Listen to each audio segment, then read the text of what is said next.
পাই না, তালাশ করে তারে পাই না। কোথায় গেছে, নামাজ পড়া গেছে, নামাজ পড়ছে পাই না তারে, কোনো হানে পাই না। হ্যাঁ আমি একা একা মানুষ, আমার সালটা তালাশ করছে পাই না কোনো জায়গা। হ্যাঁ কই আয় তোরা বাড়ি আয়, আর দেখ পান দি কোথায় গেছে, তালাশ তুলাশ কর দি, লাইটি আবার আলু উলো নাই, তালাশ কর। হ্যাঁ সে শহীদ সর্দারে দেই, লাশের কাছে দেই বলাই, আমার তালাশ করতে দেই গুমড়াবা লাগছে। গুমড়াইলে ঘরে এসে গেছি, যাই দেখি যে মানুষ খুনারা বেবাক মানুষ, শহীদ সর্দার বেবাক। হ্যাঁ সে আমার দিয়ে সারো ছুটে রেখে গেল। ওরে বাবা রে, কেউ কুয়ার কুয়াইছে, আমি আসলে কুয়ার মারি না, কি কুয়ার কুয়াইছে। আচ্ছা তারা ধরে জালটা ধরে দেখবার গেছে, এই দিতে এই গাড়ি একটা নামছে, গাড়ি আইনে তার উড়ে মার গেছে, তারে উড়ে মার গেছে, উড়ে নেই আইনে যায় কেউ দেখে না, গাড়ি ধরে টান দিচ্ছে, গাড়ি নিয়ে যাস কোথায়, আজ কোথায় গাড়ি নিয়ে আসে, কোথা ধরে হেলাইতে আইনে গেছে।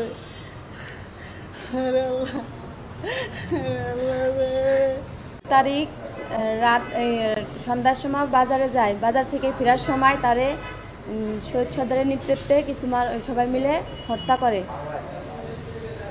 পরে চিল্লাপাল্লা শুনে আমরা বাড়ি থেকে টর্চ লাইট নিয়ে যাই, দেখি হেরা অনেকগুলো মানুষ, 20-25 জন মানুষ হবে, সবাই মিলে শহীদ সর্দার, তারপরে আকিল খন্দকার, তারপরে রসার খন্দকার, এরা অনেক মানুষ মিলে তাকে হত্যা করে চলে যায় আমাদের দেখে। পরে আমরা সবাই মিলে তারে আহত অবস্থায় হাসপাতালে নিয়ে যাই। হাসপাতালে নেওয়ার পরে ডাক্তারে আগের মৃত্যু ঘোষণা করে। পরে থানায় ফোন দেয়, ফোন দিলে পরে থানা থেকে পুলিশরা আইসা তারে ময়না তদন্ত করার জন্য মর্গে পাঠায়। তারপরে ওইখান থেকে আসার পরে আমরা কেস করতে চাই, তা থানা থেকে কেস নিতে চায় না। পরের দিনকে কেস করা হয়। তা সেইখান থেকে আসামি, তারা আমাদের আসামি তো ধরে তো নাই, আর উল্টা আমাদের নামে কেস করে, লুটের মামলা করলে পরে জামিনে আমরা বেরোয় আসি। বেরো আসার পরে তারে আবার রাত 11টার কালে ধরে আমার ভাসুর হিলাল খানরে ধরে নিয়ে যায়। ধরে নিয়ে কোথায় রাখছে বলতে পারি না, তারা খুঁজে পাওয়া যাচ্ছে না। মানে আপনাদের কাছে আমি বিচার চাই, আমার শ্বশুর হরতাল বিচার চাই, আর আমার ভাসুরেরও তার খুঁজে বের করার জন্য আপনাদের কাছে আবেদন জানাই। আমি চাই এই লোকের যারা এই নির্মমভাবে হত্যা করেছে তাদের প্রত্যেকের আইনের বিচারের দাবি করতেছি। এবং আমার গোপালগঞ্জ জেলার পুলিশ মহোদয় এবং আমাদের থানার মুকসুদপুর থানার যে ওসি সাহেব আছে, সবাইকেই বলবো এই হত্যাকাণ্ডের সাথে যারাই জড়িত, তারা যত বড়ই প্রভাবশালী হোক, প্রত্যেকের বিচারের আওতায় এনে তাদের শাস্তির ব্যবস্থা করবেন, এইটুকু আমি এলাকাবাসীকে জানাতে চাই।